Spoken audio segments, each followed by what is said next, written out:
ਤੁਹਾਡੇ ਨਾਲ अपना सफर शुरू करके उम्र का तकाजा वेख्या होवे उन्हें चप्पे चप्पे ते जर्रे जर्रे का पता हुंदा है। और जो वो तुहाडी आवाज़ बन के पार्लीमेंट दे विच गल करेगा तो फिर तुहाडी आवाज़ पूरी दुनिया च सुनी जाएगी। तो तुहाडे वो किहड़े मसले होणगे जिहड़े हल नहीं होणगे। वो किसी ने बड़ा खूब किया ना कि हम अकेले ही चले थे जानिबे मंजिल, लोग मिलते गए और कारवां बनता गया। तुहाडा एडा बड़ा ठाठा मारदा होया समुंदर इस गल का सबूत है कि अज तुसी किन्नी मुहब्बत जिहड़ी राणा सोढी साहब नूं देण वास्ते आए हो। और इस तो बाद इस इलाके दी राणा साहब दियां जिहड़ियां तुहाडियां मुश्किलां उन्हां ने रखियां ने कि ये मुश्किलात ने इस एरिया दियां।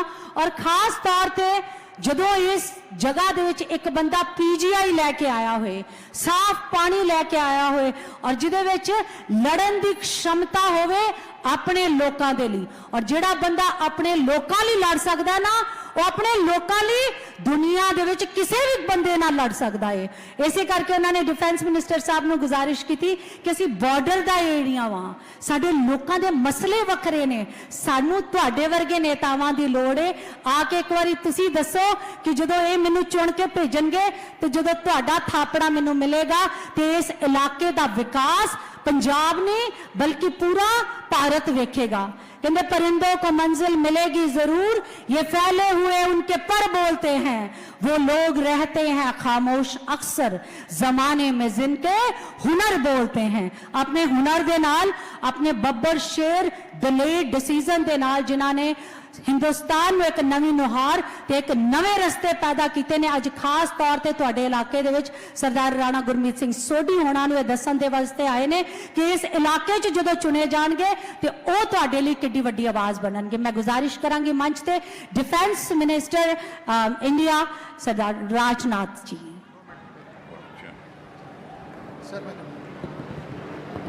मंत्री जी दे थोड़ा टंग दे विच प्रॉब्लम होने करके तुहाडी इजाजत लैके उत्थों ही बैठ के तुहानूं संबोधन करनगे। चलण च थोड़ी मुश्किल है, इस करके तुहाडी इजाजत चाहांगा जी। बोले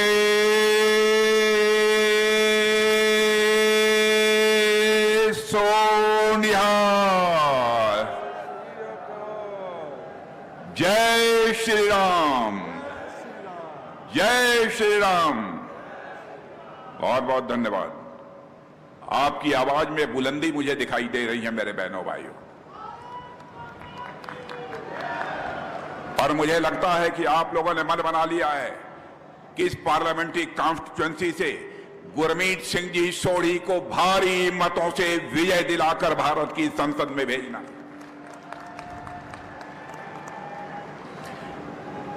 यहां के कैंडिडेट राणा गुरमीत सिंह से सोढी जी, श्री राजवीर जी शर्मा लोकसभा फिरोजपुर, सरदार सुखविंदर सिंह जी काका कनौज जिला अध्यक्ष, चौधरी सुरजीत जी जानी हमारे प्रदेश अध्यक्ष एंड उपाध्यक्ष और पूर्व कैबिनेट मंत्री पंजाब के रहे हैं, श्री संदीप जी जाखड़ विधायक अबोहर, श्रीमती वंदना सांगवाल प्रदेश सचिव भाजपा, श्री शिवराज चौधरी प्रदेश सचिव, श्री सुरेंद्र प्रताप सिंह टीटी, कहाँ है टीटी, सुरेंद्र, वाह टीटी बोलते हैं आप, प्रवासी, श्री विष्णु भगवान जी लोकसभा फिरोजपुर, श्री सतीश ससिया जिला अध्यक्ष मुक्तसर साहिब, श्री शमशेर सिंह काकड़ जिला अध्यक्ष फिरोजपुर। यहां मौजूद मेरे सभी सम्मानित बहनों एवं भाइयों, मैं आप सबसे क्षमा चाहूंगा। मैं खड़े होकर ही बोलना चाहता था, लेकिन डॉक्टर ने मना किया है कि ज्यादा देर तक आप खड़े न रहें, क्योंकि आंध्र प्रदेश की एक पब्लिक मीटिंग को एड्रेस करने के बाद जब मैं नीचे उतर रहा था तो पैर में चोट लग जाने के कारण मुझे रेस्ट लेना चाहिए, लेकिन रेस्ट नहीं ले रहा हूं। मैंने तय किया है कि जब तक बीजेपी लेडी एनडीए को 400 से अधिक सीटों पर विजय प्राप्त नहीं हो जाएगी तब तक मैं आराम नहीं करूंगा। मेरे बहनों भाइयों, जहां तक पंजाब का प्रश्न है, पंजाब हमारे गुरुओं की धरती है, पंजाब हमारे वीरों की धरती है। इतना ही नहीं, पंजाब यह किसानों की धरती है। हमसे यह पूछे कोई कि पंजाब किसे कहते हैं, तो मैं कहना चाहूंगा, यहां पराक्रम, वीरता, साहस, बलिदान और देशभक्ति का संगम हो, उसे ही हम पंजाब कहते हैं। हमारी केंद्र की सरकार मोदी जी के नेतृत्व में पिछले 10 वर्षों से लगातार काम कर रही है। पंजाब के लिए हमारी सरकार ने क्या किया है, मुझे ज्यादा कुछ बतलाने की जरूरत नहीं है, क्योंकि हमसे पहले बोलने वाले लोगों ने डिटेल में सब सारी बातें आपके सामने रखी होंगी। बहनों भाइयों, करतारपुर साहिब कॉरिडोर भी बनवाने का जो प्रश्न था, उसको पहली बार साहस के साथ कदम उठाकर किसी ने बनवाने का काम किया है तो हमारे प्रधानमंत्री मोदी जी ने किया है। इतना ही नहीं, गुरुओं के प्रकाश पर्व को हम लोगों ने केवल भारत में ही नहीं मनाया, बल्कि सारी दुनिया में जहां जहां भी हमारे हिंदू सिख भाई रहते थे, वहां पर गुरुओं के प्रकाश पर्व को मनाने का हम लोगों ने काम किया। साहिबजादों का जहां तक प्रश्न है, उनकी स्मृति में 26 दिसंबर को हम वीर बाल दिवस के रूप में मनाते हैं। और आपको जानकर खुशी होगी, वीर बाल दिवस केवल भारत में ही हम नहीं मनाते हैं, बल्कि हम दुनिया के दूसरे देशों में भी मनाते हैं। इतना ही नहीं, हरमिंदर साहब, यहां पर विदेशों से चंदा लेने पर जो प्रतिबंध लगा हुआ था, बहनों भाइयों, लंबे समय से यहां के लोगों की मांग थी, लेकिन विदेशी चंदे पर जो प्रतिबंध लगा था, उसको समाप्त करने का काम पहली बार किसी ने किया है तो हमारी सरकार ने किया है, हमारे प्रधानमंत्री ने किया है। लंगर पर भी टैक्स लगता था, उस टैक्स को भी समाप्त करने का काम यदि किसी ने किया है तो हमारी सरकार ने किया है। मेरे बहनों भाइयों, आज मैं आप सभी लोगों से यही निवेदन करने आया हूं, 10 वर्षों के अंदर मोदी जी के नेतृत्व में भारत का स्टेचर, भारत का कद सारी दुनिया में बढ़ा है। मेरे बहनों भाइयों, आपके पंजाब के जो लोग भी विदेशों में रहते होंगे, आप उनसे पूछिए पहले भारत के बारे में दुनिया के दूसरे देशों में क्या लोग सोचते थे, और आज भारत के बारे में दुनिया के दूसरे देशों में लोग क्या सोचते हैं। मैं 25-30 वर्षों से विदेशों में जा रहा हूं, लगभग 20-22 वर्षों से दुनिया के मंचों पर, अंतर्राष्ट्रीय मंचों पर मुझे विचार व्यक्त करने का मौका मिलता है। बहनों भाइयों, मैंने वह दिन भी देखा है जब हम लोग अंतर्राष्ट्रीय मंचों पर बोलते थे, तो भारत के जब बोलने का समय आता था तो बहुत बड़ी संख्या में दूसरे देशों के जो प्रतिनिधि होते थे वो चले जाते थे, कहते थे ये भारत बोल रहा है, माने भारत एक गरीब देश है, कमजोर देश है। यह दुनिया में धारणा बनी हुई थी। हमारी बातों को जिस गंभीरता पूर्वक लिया जाना चाहिए वो नहीं लिया जाता था, लेकिन आज दुनिया के मंचों पर, अंतर्राष्ट्रीय मंचों पर भारत यदि कुछ बोलता है, मेरे बहनों भाइयों, तो सारी दुनिया कान खोलकर सुनती है भारत बोल क्या रहा है। यह भारत की हैसियत सारी दुनिया में बनी है। भारत का सम्मान सारी दुनिया में बढ़ा है। धन दौलत के मामले में पहले यह धारणा थी भारत गरीबों का देश है, कांग्रेस की हुकूमत थी। धन दौलत के मामले में, इकोनॉमी, अर्थव्यवस्था के मामले में हमारा भारत दुनिया के देशों में 11वें स्थान पर खड़ा था, लेकिन हमारे प्रधानमंत्री मोदी जी ने करिश्मा किया है। मेरे बहनों भाइयों, 8 वर्षों के अंदर ही धन दौलत के मामले में हमारा भारत, जो दुनिया के देशों में 11वें स्थान पर खड़ा था, वह जंप लेकर, मेरे बहनों भाइयों, आज दुनिया के देशों में 5वें स्थान पर आकर खड़ा हो गया है।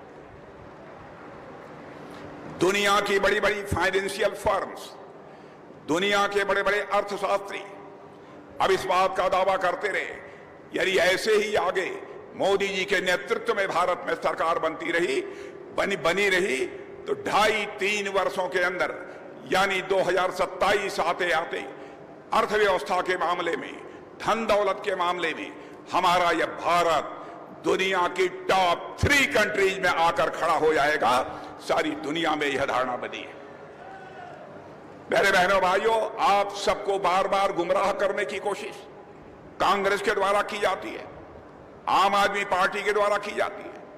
आम आदमी पार्टी के नेता को आप जानते हैं, जो दिल्ली के मुख्यमंत्री हैं, वह जो कहते हैं वह करते नहीं है। अन्ना हजारे साहब के साथ जब उन्होंने आंदोलन किया था, अन्ना हजारे साहब उनके गुरु थे, उन्होंने कहा देखो पॉलिटिकल पार्टी मत बनाना। उन्होंने अपने गुरु की बात नहीं मानी। जब वह कहे कि मैं मुख्यमंत्री दिल्ली का बन जाऊंगा तो मैं सरकारी आवास में नहीं रहूंगा, गवर्नमेंट रेजिडेंस में नहीं रहूंगा, मैं अपने घर में रहकर जो है मैं कामकाज करूंगा।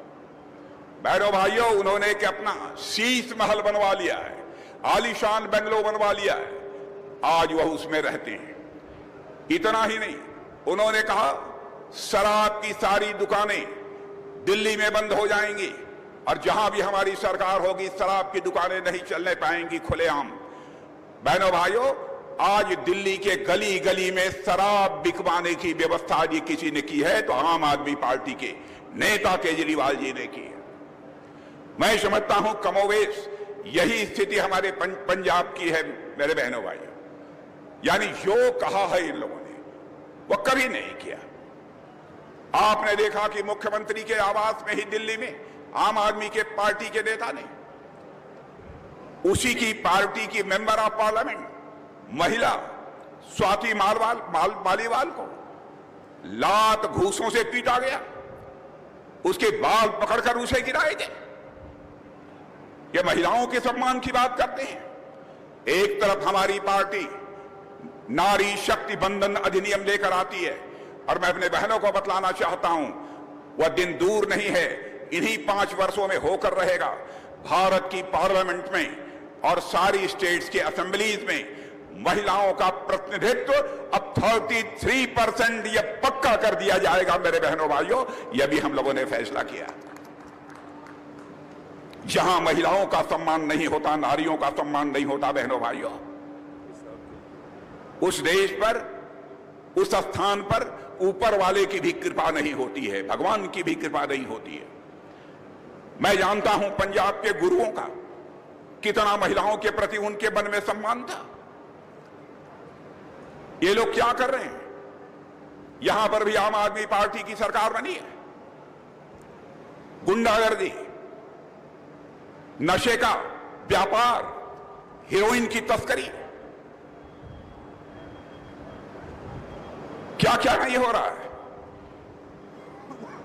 यह चाहते हैं हम ऐसा कर दें, हम करें अथवा न करें, सूर्य अस्त हो उसके बाद सब लोग मस्त हों,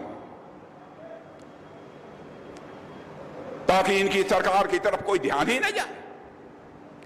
मैं आपको यकीन दिलाना चाहता हूं, जहां जहां भी हमारी सरकारें हैं, जिन राज्यों में है जाकर देख लीजिए। हमारी सरकार जिस दिन यहां पर बन गई भारतीय जनता पार्टी की, दिल्ली की तो बनने जा रही है, आगे विधानसभा का चुनाव होगा, यहां भी मेरी सरकार बना दीजिए बहनों भाइयों। हम देखेंगे कौन गुंडा बदमाश यहां गुंडागर्दी करने की हिम्मत कर पाता है मेरे बहनों भाइयों, उसकी खाट खड़ी कर ली जाए। हम किसी भी राज्य का विकास करना चाहते हैं तो विकास की यह पहली शर्त होती है कि वहां पर लॉ एंड ऑर्डर की सिचुएशन, वहां कानून और व्यवस्था की स्थिति चुस्त दुरुस्त होनी चाहिए। जाकर हमारे उत्तर प्रदेश को देखिए, देश के अन्य राज्यों को देखिए, कितनी तेजी के साथ विकास हो रहा है। क्या कारण है कि यहां के हमारे किसान भाई इतने परिश्रमी हैं, यहां के लोग इतने बहादुर हैं। भारत की सीमाओं की रक्षा सीने का बटन खोल कर यदि करने की कोई कोशिश करता है, ज्यादातर हमारे पंजाब के लोग हैं। लेकिन इस पंजाब के साथ क्या हो रहा है? बहनों भाइयों, आज मैं आया हूं तो आपसे कुछ आंकड़े के आधार पर मैं आपसे बात करने आया। भारतीय जनता पार्टी की हमारी सरकार के ऊपर, मोदी जी की सरकार के ऊपर ये लोग बराबर गलत सलत आरोप लगाने की कोशिश करते हैं। कहते हैं मोदी जी की सरकार आने के बाद महंगाई बढ़ गई है। मैं डंके की चोट पर कहना चाहता हूं, बहनों भाइयों, किसी भी देश की अर्थव्यवस्था किसी भी देश की इकोनॉमी को पूरे विश्व की अर्थव्यवस्था भी प्रभावित करती है, लेकिन हमारे भारत के अंदर हमारे प्रधानमंत्री मोदी जी ने करिश्मा किया है। बहनों भाइयों, हिंदुस्तान में, दुनिया में सभी जगह महंगाई बढ़ी है, लेकिन महंगाई को काफी हद तक काबू पाने में जो कामयाबी हमारे प्रधानमंत्री ने हासिल की है, दुनिया का कोई देश वो कामयाबी हासिल नहीं कर पाया। मैं आपके सामने बहुत आंकड़े दे सकता हूं और आंकड़े भी दूंगा। दुनिया में सबसे तेजी से आगे बढ़ने वाली अर्थव्यवस्था है तो हमारी है। युद्ध के बीच वार चल रहा था दुनिया के देशों के बीच, उस समय भी भारतीयों को निकालने का काम यदि किसी ने किया है तो हमारे प्रधानमंत्री नरेंद्र मोदी जी ने किया है। मेरे बहनों भाइयों, मैं एक उदाहरण देना चाहता हूं और जो भी बातें मैं बोल रहा हूं मैं कहना चाहूंगा, मेरी एक भी बात गलत हो तो उसकी आप अखबारों में आलोचना कर दीजिएगा। जिंदगी में हमने राजनीति की है मेरे बहनों भाइयों, तो जनता की आंखों में धूल झोंक कर राजनीति नहीं की है, जनता की आंखों में आंख डालकर राजनीति की है। इसलिए जो कहूंगा वह सच कहूंगा। बराबर नेताओं ने जनता को गुमराह करके उनका समर्थन हासिल किया, सरकार बनाकर धोखा दिया। हमारे भारतीय जनता पार्टी का यह चरित्र नहीं है। जो हम कहते हैं वो हम करके दिखाते हैं। इसके लिए बड़ा कलेजा चाहिए, मजबूत कलेजा चाहिए मेरे बहनों भाई। हमारे यहां कोई व्यक्ति पार्टी का इधर उधर बोल सकता है, लेकिन पार्टी का जहां तक सवाल है, पार्टी जो कहेगी करके दिखा देगी। मैं आपको याद दिलाना चाहता हूं, हमारा चुनावी घोषणा पत्र, मैं तो कहता हूं भारतीय जनता पार्टी के रूप में ही नहीं, 1951 से जब हम भारतीय जनसंघ के रूप में काम कर रहे थे तब से उठाकर कोई देखे।